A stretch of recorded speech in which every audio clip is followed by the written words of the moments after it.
nous aurons auprès de Philippe Massé, donc ces deux intervenants. Philippe, le micro pour eh bien, vous souhaiter la bienvenue, bonsoir, et puis présenter cette table ronde. Oui, bonsoir à tous et à toutes, ou à toutes et à tous. Alors, je vais vous présenter brièvement, parce que les tables rondes sont assez... on doit être assez rapide. Donc, le Lions Club, qu'est-ce que c'est, hein? Alors, c'est un grand mouvement international composé d'hommes et de femmes, donc volontaires, qui, dans un esprit d'unité et de solidarité, s'attellent à la tâche essentielle de venir en aide à ceux qui en ont besoin, localement ou dans le monde. Alors nous nous appuyons donc sur les Lions, bien sûr, mais aussi sur les compétences d'associations ou d'institutions qui nous permettent de cibler des actions pertinentes. Je vais me limiter donc à la France, c'est-à-dire que comme en France, nous avons aussi pas mal de clubs, hein, nous avons 5000 manifestations qui sont organisées tous les ans et qui nous permettent de récolter, complément du chiffre, 16 millions d'euros. Donc en fait, nous avons une devise, we serve, nous servons. Hein, et à ce titre, donc, le Lions Club, le Point des Ducs d'Alençon, a répondu présent, hein, pour organiser ces différentes tables rondes, et en particulier la mobilité. Ah si, monsieur Fangé est arrivé, non? Ah non, c'est pas monsieur Fangé. Donc, on a répondu présent et on est heureux donc de participer à cette soirée et à cette table ronde sur la mobilité. Eh bien, merci beaucoup Philippe Massé, donc le président du Lions Club. Et puis effectivement, pour remplacer donc Franck Fangé, on a Ludovic Assier qui est venu, qui représente le Conseil régional Normandie. Donc en fait, on reste dans la même... merci beaucoup Ludovic d'avoir accepté au pied levé de remplacer. Alors, on va donner la parole pour commencer donc à notre premier intervenant. Voilà, c'est allumé. Bonsoir. Bonsoir. Merci de vous présenter. Donc Eric Depardieu, je suis enseignant à l'IUT d'Alençon, Université de Caen. Je suis spécialisé en logistique. Très bien. Ce sera utile pour justement parler de ces formations aussi, puis de l'enseignement. Alors, deuxième intervenant, donc c'est Monsieur Ménard. Bonsoir. Bonsoir. Donc Arnaud Ménard, je suis dirigeant d'entreprise, société MFTech à Argentan. Également, je suis donc président du Cercle des exportateurs de l'Orne. D'ailleurs, je profite de cette soirée pour dire à tous les exportateurs qui sont les bienvenus dans notre association. On évoque beaucoup de thématiques et ils sont tous les bienvenus. Donc, de par mon entreprise, j'ai l'occasion donc de bouger un petit peu, de sortir du territoire, mais également de recevoir beaucoup d'interlocuteurs étrangers qui viennent dans notre département. Et donc, on aura très certainement l'occasion d'en parler. Merci Arnaud Ménard. Et donc, on va laisser le micro donc également à Ludovic Assier, qui va pouvoir se présenter, même si on l'a fait rapidement, mais c'est important devant le public. Bonsoir Ludovic. Bonsoir. Donc, Ludovic Assier, conseiller régional de Normandie. Je suis président de la commission Affaires Générales, c'est-à-dire tout ce qui s'occupe des ressources humaines, des bâtiments et des affaires juridiques au sein de la région. Et donc ce soir, je pourrais exprimer la position ou les idées de la région en matière de mobilité, puisque c'est l'un des gros chantiers que nous nous sommes fixés avec le président Morin. Absolument. D'ailleurs, une première question. On va lancer la première question avant vos analyses. Selon vous, la fluidité donc, et la mobilité passe tout d'abord par l'amélioration des infrastructures. Alors, plusieurs choix, infrastructures routières, ou ferroviaires, ou aériennes, ou numériques, l'accès donc au très haut débit. Vous allez pouvoir répondre donc dans la salle à cette première question, le sondage donc de la deuxième table ronde. Et puis justement, Ludovic Assier va garder le micro pour évoquer l'accessibilité routière. Elle fait partie justement des réponses possibles. Et l'axe stratégique de la Nationale 12, notamment. Oui, alors c'est une vieille question que cette histoire de Nationale 12. Nous en étions bien conscients, le président Morin aussi. On avait réussi, alors ça je tiens à le dire, c'était fait aussi avant le changement de majorité à la région et avant la réunification de la Normandie, réussi à faire inscrire cet axe de la RN 12 dans le contrat de plan État-région. Parce que l'État est forcément partie prenante à l'affaire, c'est le plus important. Malheureusement, la mise en 2x2 voies, ça n'avance pas sur les tronçons qui nous manquent. Il y en a 2 dans l'Orne, et puis il y a après toute l'autre partie qui dépend aussi d'une autre région. Et donc, nous, on a essayé de reprendre la main sur le sujet essayer d'envisager d'autres pistes. Actuellement, les discussions avancent pas très vite, il faut le reconnaître. Alors on a envisagé aussi une reprise en main avec éventuellement une concession qui ferait intervenir des intervenants privés, un partenariat public-privé en fait. C'est l'une des pistes qui est actuellement à l'étude, mais à ce jour, il n'y a rien de concret qui a été arrêté. Moi, j'avais eu la chance de participer il y a de ça presque 2 ans à une réunion où on mettait tous les acteurs autour de la table. Et il faut reconnaître que là, actuellement, c'est le calme plat, malgré l'envie de la région Normandie d'intervenir.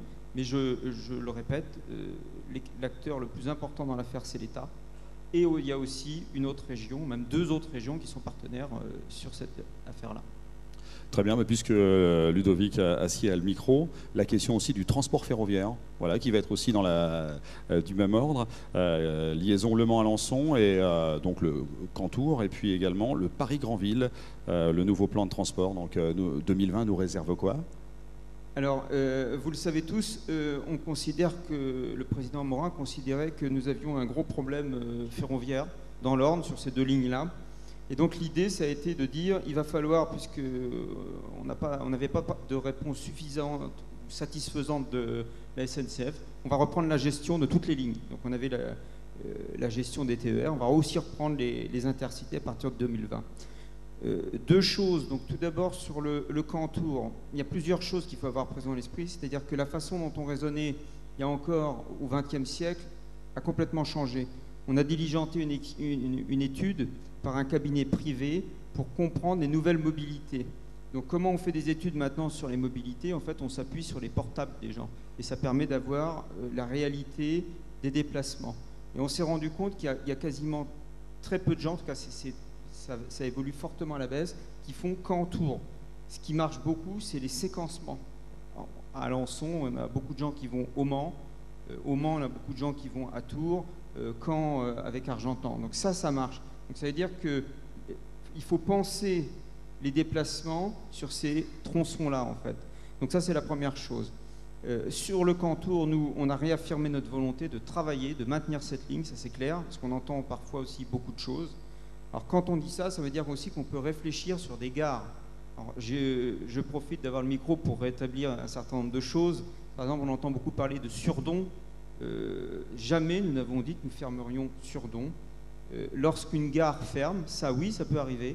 Mais ce n'est pas parce qu'il y a une personne en moins dans une gare que la gare ferme. C'est-à-dire qu'il y a d'autres façons d'acheter des billets, de faire des mobilités, mais l'arrêt est maintenu. Et il y a aussi maintenant d'autres types de mobilités qui viennent en complément. Il y a un certain nombre de bus, de navettes. Donc ça, c'est ce que je voulais vous dire sur ce premier sujet. Donc on garde la ligne, ça c'est ce qu'il faut retenir. Deuxième thème très important, peut-être plus important encore, c'est le Paris-Granville. On en a beaucoup parlé, plusieurs choses. Là aussi, on est absolument convaincu de l'utilité de cette ligne. Ça, le président Morin le répète à l'envi. Donc on garde cette ligne. Par contre, il faut l'améliorer. Là aussi, c'est une ligne, on est convaincu qu'il faut un déplacement est-ouest très important. Donc ça, elle y contribue pleinement. Maintenant, il faut regarder les choses dans la globalité. Je le disais, il y a différents types de transports qui voient le jour, donc qui sont complémentaires. Ça, c'est ce qu'il faut avoir présent à l'esprit. Sur cette ligne-là, on a un vrai problème, c'est les retards, clairement. On l'a vu l'an dernier. Alors, ça faisait parfois un petit peu sourire l'histoire des feuilles. Alors là, on est en plein dedans, c'était il y a 1 an. Pourtant, c'est vrai. On a changé, il y a quelques années, les trains. Et les trains étaient plus légers. Et les feuilles mortes qui s'accumulent, chez nous, c'est le cas. On a des arbres. C'est d'ailleurs une bonne chose. C'est l'un des atouts de notre département. Ça nous a posé un problème technique au niveau des roulements et ainsi de suite. Donc, on a pris la décision, vous l'avez vu, de changer ces trains. On remet des trains plus lourds avec plus de confort. Ça aussi, je crois que c'est important. Les gens qui notamment travaillent à Paris ou à Évreux, ainsi de suite, ils ont besoin de travailler dans le train. Donc l'idée, nous, on s'est fixé, c'est d'avoir du Wi-Fi, d'avoir des sièges confortables et, si possible, des trains à l'heure. Et donc là aussi, comme on ne voulait pas être dépendant uniquement de la SNCF, l'idée, c'est de reprendre la gestion à partir de 2020 des trains. Et alors, c'est pareil, lorsqu'on avait annoncé ça, beaucoup de gens étaient sceptiques. Si vous avez suivi l'actualité nationale, 2 régions viennent de prendre la même décision. C'est-à-dire que maintenant, on reprend les choses en main et au moins on pourra essayer de gérer cette affaire de ferroviaire. D'accord. Donc une implication de la région encore plus forte sur le ferroviaire. Merci beaucoup Ludovic Assier. La réponse qui était intéressante, on va la remontrer, la rediffuser, regarder un petit peu l'amélioration des infrastructures. Donc ça passe tout d'abord par l'amélioration du numérique, l'accès au très haut débit. Ensuite les infrastructures routières qui arrivent en 2 et ferroviaires en 3 avec 43%. Donc 86% ont répondu donc ça passait tout d'abord par l'amélioration du numérique. C'est important, hein, évidemment. Alors on va d'ailleurs lancer la deuxième question avant de donner la parole au deuxième invité. Votre site internet est-il accessible en plusieurs langues? Ça, c'est une question très simple, oui ou non? Ça, c'est une question qui va être aussi intéressante. Alors, Arnaud Ménard, votre entreprise qui s'est développée donc à Argentan et qui est leader également dans son secteur. Quels ont été les atouts géographiques pour vous, si on avait eu en tout cas, pour être positionné comme ça au cœur du département de l'Orne? Alors, l'atout géographique, d'abord d'une part, c'est plus un attachement personnel à la région qu'un atout. Mon premier client, il est à 400 km, je crois, le plus proche. Donc, que je sois dans l'Orne ou ailleurs, ce n'est pas trop un souci. Maintenant, j'ai regardé un petit peu les 10 dernières années, j'ai reçu 31 nationalités différentes sur Argentan. Aucune personne de ces 31 nationalités ne m'a dit « Votre territoire, c'est pas bien, votre territoire n'est pas bon ». Bien au contraire. Ils ont une certaine attirance et ils sont assez surpris de voir l'Orne aussi vert, d'aller au Haras du Pin, de voir qu'on a aussi des atouts. La seule question qui revient, c'est il n'y a pas d'autre aéroport que de Charles de Gaulle pour venir chez vous, parce que c'est vraiment très très compliqué pour rejoindre l'Orne depuis Charles de Gaulle. Voilà la question qui revient. Par contre, cette question ne revient jamais quand il s'agit de transporter leurs marchandises. Le port du Havre, c'est très proche. Et là encore, on a un atout parce que c'est très facile de faire l'Orne au Havre et d'aller transporter des marchandises.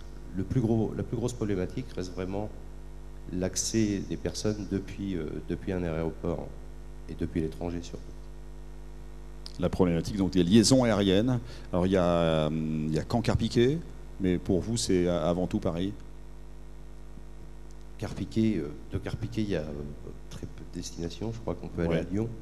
Et puis on peut aller en vacances l'été entre avril et septembre. Je crois qu'on peut aller à Bastia ou à Ajaccio, mais je crois pas qu'il y ait beaucoup d'autres destinations. C'est sympa, mais c'est limité. Voilà.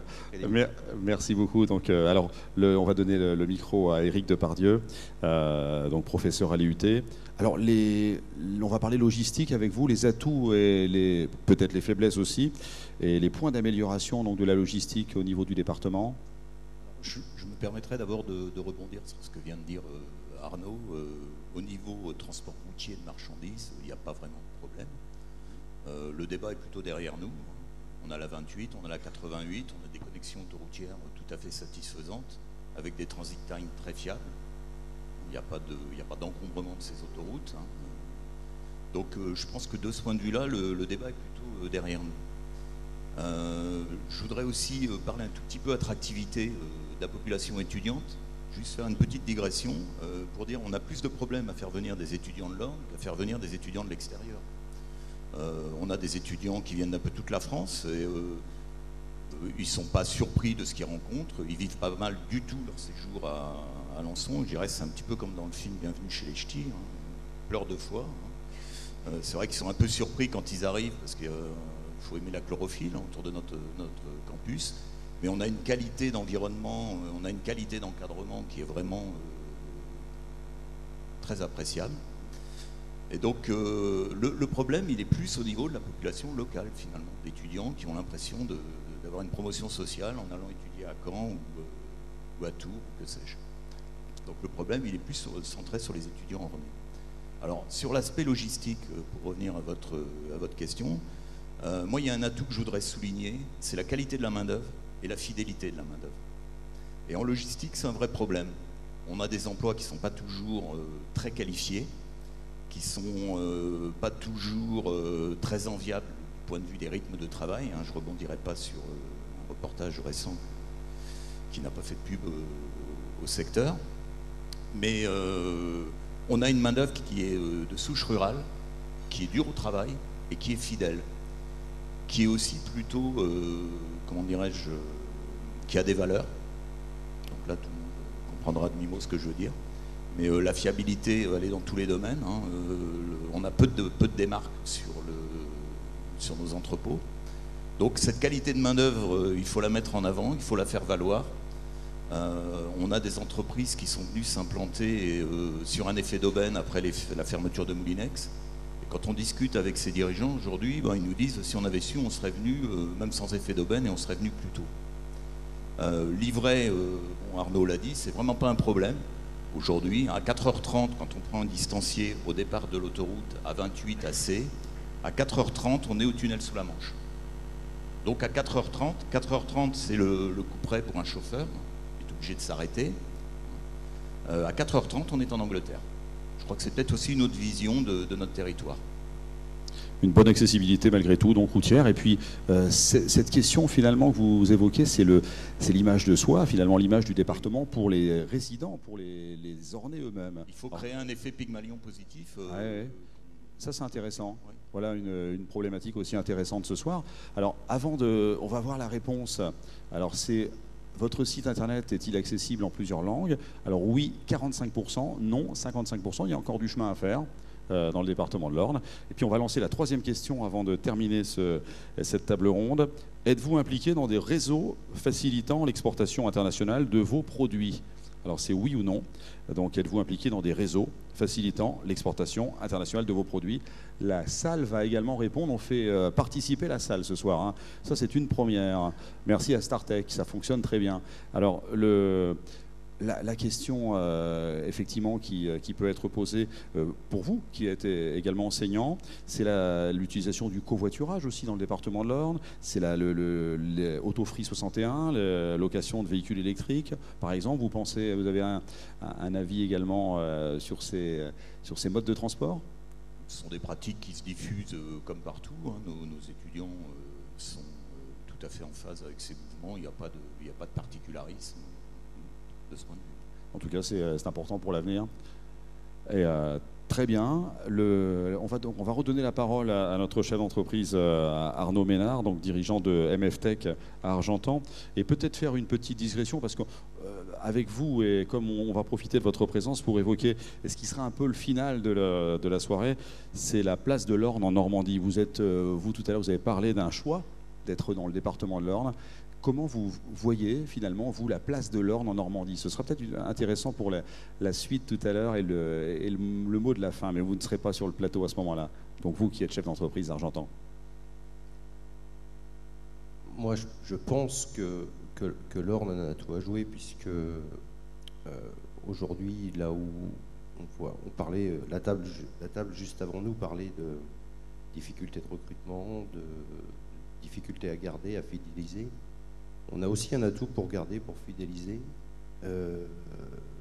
Moi, j'ai un salarié cadre que j'ai embauché il y a 1 an, qui lui a fait le chemin inverse, c'est-à-dire m'a contacté, souhaitait venir rejoindre pour travailler avec nous. Il travaille dans une grande entreprise parisienne et il a souhaité être un peu plus au calme, fonder une famille et venir dans l'Orne. Et donc, effectivement, on se posait la question du conjoint, de l'emploi, des enfants, etc. Mais il y a vu, lui, une attractivité de par un calme. C'est un luxe pour lui de partir le matin à 8h moins 10 de chez lui pour être à 8h au travail. Une qualité de vie, finalement, également, qui est un atout essentiel, c'est vrai. Alors, on va peut-être avoir, je ne sais pas si on a le résultat du dernier sondage. Alors, êtes-vous impliqué dans des réseaux facilitant l'exportation internationale de vos produits? C'est oui à 48% et non à 57%. Alors, on a en tout cas un avis partagé par rapport à ça. Voilà, c'est plutôt non. Mais c'est presque oui quand même. Alors, le mot de la fin, parce qu'on a un élu régional qui est ici, justement la place de l'Orne dans la région, est-ce qu'on peut penser, avoir cet avis positif qu'on est nombreux à partager sur le positionnement du département de l'Orne dans cette grande région normande et sur son avenir? Alors rapidement, évidemment, je m'excuse de poser une question aussi importante dans quelques secondes. Non, l'Orne, moi je crois qu'on a juste un petit complexe, c'est de ne pas vanter nos mérites. Ils sont très nombreux, notamment moi je visite toutes les semaines des sociétés et il faut communiquer là-dessus. On communique souvent sur ce qui nous porte préjudice, sur ce qui ne va pas. Moi je fais partie de ceux qui disent communiquons sur ce qui va bien, et je suis en tout cas heureux d'être présent ce soir et puis de rencontrer tous ces entrepreneurs en fait. L'Orne tient une place importante dans la Normandie, c'est qu'on est la porte sud de la Normandie. C'est-à-dire qu'il y a aussi des échanges avec les autres régions, je pense au Pays de la Loire, je pense au Centre-Val de Loire, et ça aussi c'est pas à négliger. On a le bassin parisien qui est juste à côté, et on sait très bien qu'on a beaucoup de gens qui travaillent la semaine à Paris, qui vivent le week-end et les vacances ici. Ils nous apportent beaucoup. On a aussi beaucoup de concitoyens britanniques qui s'intéressent à notre territoire. Donc on voit bien qu'il y a une notoriété et l'Orne offre cette qualité de vie. Alors maintenant, il y a 2-3 petites choses qu'il faut améliorer pour que vraiment notre département fasse un bond en avant. On a clairement les transports, ça s'améliore, on va dire. L'offre de santé, on y viendra plus tard, je sais que c'est un thème. Là, il y a vraiment quelque chose. Et au niveau de la formation, je trouve que là aussi, on a fait de très très gros efforts. Et le dernier sujet, mais là aussi, je pense que ce sera évoqué plus tard, et c'est en bonne voie, même s'il faut aller encore plus vite, c'est tout ce qui est numérique et puis tout ce qui est fibre, en fait, le très haut débit. On est au haut débit, il faut aller au très haut débit et limiter les zones blanches. Et donc ça, on a des plans pour ça, il suffit de s'en donner les moyens, toutes collectivités confondues, et si on fait ça, honnêtement, on n'a vraiment pas à rougir de notre département, bien au contraire, à mon avis, on a même tous les atouts pour attirer. Merci Ludovic Assier, merci pour cette réponse et merci à tous les trois. On va vous applaudir. La deuxième table ronde du...